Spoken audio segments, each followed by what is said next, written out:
খেয়াল করো এই বর্ণটাকে আমরা উচ্চারণ করি বি। বাংলা বর্ণটাকে লক্ষ্য করো বি। তো এটার জন্য যে প্রতিবর্ণ মাথায় রাখবো সেটার জন্য খুব সহজ নিয়ম, এখান থেকে শুধুমাত্র স্বরটা বাদ দিয়ে দাও, অর্থাৎ দীর্ঘ ইকারটা বাদ দিয়ে দাও, পড়ে থাকছে ব। তো বি এর জন্য ব সাউন্ড উৎপন্ন হয়। ঠিক তেমনি করে এটা উচ্চারণ করি সি, এখান থেকেও স্বর বাদ দিয়ে দাও, দীর্ঘ ইকার বাদ দিয়ে দাও, তাহলে পড়ে থাকছে দন্ত স। তো এর জন্য স স সাউন্ড উৎপন্ন হয়। ঠিক তেমনি করে ডি, ডি থেকে দীর্ঘ ইকার বাদ দিয়ে দাও, পড়ে থাকছে ড। তো ডি থেকে ড সাউন্ড উৎপন্ন হয়। এরপরে আমরা দেখব এফ, এখান থেকে আবারও স্বর বাদ দিয়ে দাও, অর্থাৎ এ কে বাদ দিয়ে দাও, পড়ে থাকছে ফ, তাহলে এফ এ ফ। আবার দেখো জি, এই জি এখান থেকেও আমরা স্বর বাদ দিয়ে দেবো, দীর্ঘ ইকার বাদ দিয়ে দিলে পড়ে থাকছে জ। তো এটা থেকে আমরা জ সাউন্ড পেয়ে থাকি। এবার একটু খেয়াল করো, আমরা দেখতে পাচ্ছি এইচ, এই বর্ণটাই শুধু আমাদেরকে একটু মাথায় রাখতে হবে। কয়েকটা বর্ণ হাতে গোনা আমাদেরকে মাথায় রাখতে হবে, এখানে কিছুই বাদ দেবো না, এর জন্য আমাদেরকে মাথায় রাখতে হবে হ। এইচে হ সাউন্ড হয়। যে, এখান থেকেও তোমরা শর্টটা বাদ দিয়ে দাও, এক আর বাদ দিয়ে দাও, পড়ে থাকছে বর্গীয় জ। তো এখানে জ সাউন্ড উৎপন্ন হয়। কে, এখান থেকেও আমরা স্বর এক আর কে বাদ দিয়ে দিচ্ছি, পড়ে থাকছে ক, তাহলে কেতে ক সাউন্ড উৎপন্ন হয়। এল, এখানেও স্বরটা বাদ দিয়ে দাও, এ বাদ দিয়ে দাও, পড়ে থাকছে ল, তাহলে এল এ ল সাউন্ড উৎপন্ন হয়। এম, এম থেকে আমরা আবারও স্বর বাদ দিয়ে দিচ্ছি, এ বাদ দিয়ে দিচ্ছি, পড়ে থাকছে ম, তাহলে এম এ ম সাউন্ড উৎপন্ন হয়। এন, তো এখান থেকে আমরা এ বাদ দিয়ে দিচ্ছি, পড়ে থাকছে দন্ত ন, তো এন এ ন সাউন্ড উৎপন্ন হয়। পি, এবার তোমরা এখান থেকেও দীর্ঘ ইকার বাদ দিয়ে দাও, পড়ে থাকছে প, তাহলে পি থেকে প সাউন্ড উৎপন্ন হয়। এবার আসি আমরা কিউ, এটা একটু বোঝার বিষয় আছে। কিউ কখনো একা একা উচ্চারিত হতে পারে না, সব সময় ইউ কে নিয়ে উচ্চারিত হয়। তাই কিউ এর পরে সব সময় ইউ কে বসাতে হবে, এই কথাটা একটু খেয়াল করতে হবে। তোমরা যদি ইংরেজি ডিকশনারি ফলো করো তো কিউ এর পরে প্রত্যেকটা ওয়ার্ডের মধ্যেই ইউ কে খুঁজে পাবে, কিউ এর পরে ইউ থাকবেই থাকবে। তো কিউ এর জন্য আমরা শুধুমাত্র মাথায় রাখবো ক, এই সাউন্ডটা উৎপন্ন করে, কিউ ক সাউন্ড উৎপন্ন করে। এরপর আমরা দেখব আর, আর থেকে আ বাদ দিয়ে দাও, শর্টটাকে বাদ দিয়ে দিলাম, পড়ে থাকছে র, তাহলে আর থেকে র সাউন্ড উৎপন্ন হয়। এস, এখান থেকে এ বাদ দিয়ে দাও, পড়ে থাকছে দন্ত স, তাহলে এস থেকে দন্ত স সাউন্ডটা উৎপন্ন হয়। টি, টি থেকে দীর্ঘ ইকার বাদ দিয়ে দাও, পড়ে থাকছে ট, তো আমরা টি থেকে ট সাউন্ড পেয়ে থাকি। ভি, এখান থেকেও দীর্ঘ ইকার বাদ দিয়ে দাও, পড়ে থাকছে ভ, তাহলে আমরা ভি থেকে ভ সাউন্ড পাই। এবার দেখো আমরা দেখতে পাচ্ছি ডাব্লিউ, এটা ভাওয়েল হিসাবেও কাজ করতে পারে, আবার কনসোনেন্ট হিসাবেও কাজ করতে পারে, তাই এখানে আমরা কিছু বাদ দেব না, এখান থেকে শুধুমাত্র তিনটা বর্ণ মাথায় রাখবো, সেটা হচ্ছে হ্রস্ব উ, হ এবং ও, এই তিনটা বর্ণ মাথায় রাখবো। এক্স, এখান থেকে তোমরা এ বাদ দিয়ে দাও, পড়ে থাকবে কক্স, তাহলে এক্স থেকে কক সাউন্ড উৎপন্ন হয়। তো একটু খেয়াল করতে হবে, এক্স থেকে আরও একটা সাউন্ড উৎপন্ন হয়, সেটা হচ্ছে জ। তো এটাকে আমরা বর্গীয় জ দিয়েই প্রকাশ করি এবং তার নিচে একটা বিন্দু যুক্ত করি, যেটা জেডের সাউন্ড। এটা কিন্তু বর্গীয় জয়ের সাউন্ড নয়। যেমন আমরা অনেকে বলি জ্যারক্স, কিন্তু এটা জ্যারক্স না, এটা উচ্চারণ হবে জ্যারক্স, জ্যারক্স, জ্যারক্স। একটু ভালোভাবে লক্ষ্য করতে হবে, আমরা জ্যারক্স বলি, বর্গীয় জয়ের উচ্চারণ কিন্তু এক্স দিয়ে উৎপন্ন হয় না, যেটা জেডের সাউন্ড সেই সাউন্ডটা কিন্তু এখানে করতে হবে, খেয়াল রাখতে হবে। এস থেকেও কিন্তু ওই সাউন্ড হয়, তোমাদেরকে কোনো একটা ক্লাসে শেখাবো। তো আমরা আগে এগুলোকে মাথায় রাখি, তারপরে সেগুলো শিখবো। ওয়াই, এখান থেকে হ্রস্ব উটা বাদ দিয়ে দাও, পড়ে থাকছে আই, তাহলে ওয়াই থেকে আই এর মতো সাউন্ড পেয়ে থাকি। আরও দুইটা সাউন্ড পাই, একটু খেয়াল রাখবে, সেটা হচ্ছে অন্তস্থ অ এবং হ্রস্ব ই। এই তিনটা সাউন্ড আমরা ওয়াই থেকে পেয়ে থাকি। এবার আমরা দেখব জেড, এখান থেকে একটা সাউন্ড উৎপন্ন হয়, সেটা হচ্ছে জ, জ। একটু ভালোভাবে লক্ষ্য করে কোন, আবার দেখো এস এর কিন্তু তিনটে সাউন্ড, দন্ত স, তালব্য স এবং বর্গীয় জ এবং ঝয়ের মাঝামাঝি সাউন্ড, এগুলো কোথায় করতে হবে সবই। এবার আমি তোমাদেরকে ধামাকা টেকনিকের সাহায্যে কনসোনেন্ট ব্লেন্ডিং কিভাবে করতে হয় সেটা শেখাবো, অর্থাৎ ব্যঞ্জন বর্ণের মিশ্রণে কি সাউন্ড উচ্চারণ করতে হবে সেটা আমরা খুব সহজ টেকনিকে শিখব। চলো আজকের ক্লাসে এটা আয়ত্ত করে নিই। বিএল, এই যে এই দুইটা থেকে কি সাউন্ড হবে সেটা তোমরা নিজেরাই ব্লেন্ডিং সাউন্ডটা বের করতে পারবে। দেখো এটা আমরা উচ্চারণ করি বি, আর এটা আমরা উচ্চারণ করি এল। তো বি এর দীর্ঘ ইকার বাদ দিয়ে দাও, পড়ে থাকছে ব, আর এল থেকে এ বাদ দিয়ে দাও, পড়ে থাকছে ল। তো ব আর ল যখন পাশাপাশি থাকবে তখন এই দুইটা যুক্ত হয়ে যাবে, অর্থাৎ লটা বয়ের পদতলে বসবে, নিয়ে ব্ল সাউন্ড দিবে, ব্ল। তাহলে আমরা যখনই বি এল দেখতে পাবো তখন আমরা সব সময় ব্ল এই সাউন্ডটা করব। এবার চলো আমরা পরের ব্লেন্ডিং সাউন্ডটা দেখে নিই।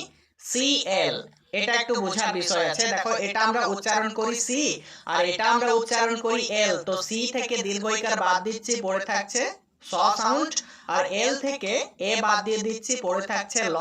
তাহলে কি এটা আমরা স্লো সাউন্ড উচ্চারণ করব? না, এটা কিন্তু আমরা করব না। একটা কথা খেয়াল রাখতে হবে, যখনই সি এর পরে এল চলে আসবে তখন কিন্তু সব সময় আমাদেরকে ক্ল সাউন্ড উৎপন্ন করতে হবে। ক্ল ক্ল। একটা জিনিস ভালোভাবে নোট করে নাও, সি এর পরে এইচ ব্যতীত যে কোনো কনসোনেন্ট থাকলে পরে আমরা সি এর উচ্চারণ ক করব। খেয়াল রাখতে হবে জিনিসটা, সি এর পরে এইচ ব্যতীত যে কোনো কনসোনেন্ট দেখতে পেলেই আমরা সি এর উচ্চারণটা ক করে ফেলবো। তো এখানে সি এল ক্ল সাউন্ড হবে। নেক্সট উদাহরণ দেখো, এফ এল, এটা থেকে আমরা কি ব্লেন্ডিং সাউন্ড উচ্চারণ করব? এটাও খুব সহজ টেকনিক। এটা আমরা উচ্চারণ করি এফ আর এটা আমরা উচ্চারণ করি এল। তো এফ থেকে এ বাদ দিয়ে দাও আর এল থেকেও এ বাদ দিয়ে দাও, পড়ে থাকছে ফ আর ল। তো পাশাপাশি দুইটা ব্যঞ্জন বর্ণ যদি থাকে সেই ব্যঞ্জন বর্ণ দুটো যুক্ত হয়ে যায়। তো এখানে লটা ফ এর পদতলে বসে ফ্ল সাউন্ড উৎপন্ন হবে। Flaw flaw. জি এল, এটা থেকে গ্ল সাউন্ড হবে, এখানে কিন্তু জল সাউন্ড হবে না। জিনিসটা খেয়াল রাখতে হবে, শুধু এটাই তোমাদেরকে একটু মাথায় রাখতে হবে। জি এল গ্ল গ্ল।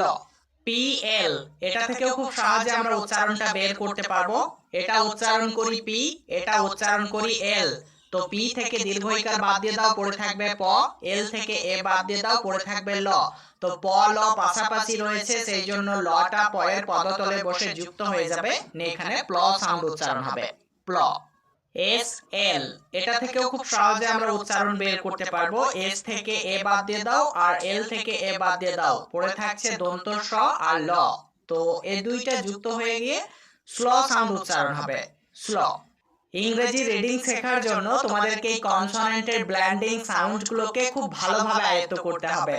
বি এল ব্ল, সি এল ক্ল, এফ এল ফ্ল, জি এল গ্ল, পি এল প্ল, এস এল স্ল। এসো আমরা আরো কিছু গুরুত্বপূর্ণ ব্লেন্ডিং সাউন্ডকে আয়ত্ত করি খুব সহজ টেকনিকে। বি আর, দেখো এটা উচ্চারণ করছি বি, এটা উচ্চারণ করছি আর। তো বি থেকে দীর্ঘ ইকার বাদ দেব আর আর থেকে আ বাদ দিয়ে দেব, তাহলে পড়ে থাকছে ব আর র। তো এখানে রটা র ফলা হয়ে ব এর পদতলে বসে ব্র সাউন্ড উচ্চারণ হবে। বি আর ব্র, ব এর পদতলে বসে ব্র সাউন্ড উচ্চারণ হবে। বি আর ব্র ব্র।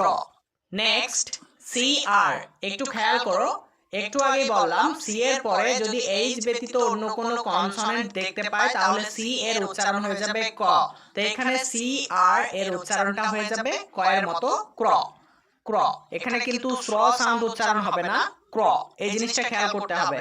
এবার চলো দেখি ডি আর, এটা থেকে কি উচ্চারণ করব। দেখো এটা উচ্চারণ হচ্ছে ডি, এটা উচ্চারণ করি আর।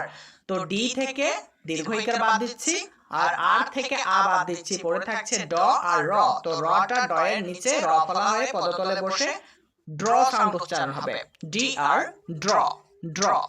ঠিক একই ভাবে এফ আর ফ্র, জি আর গ্র, পি আর প্র, টি আর ট্র।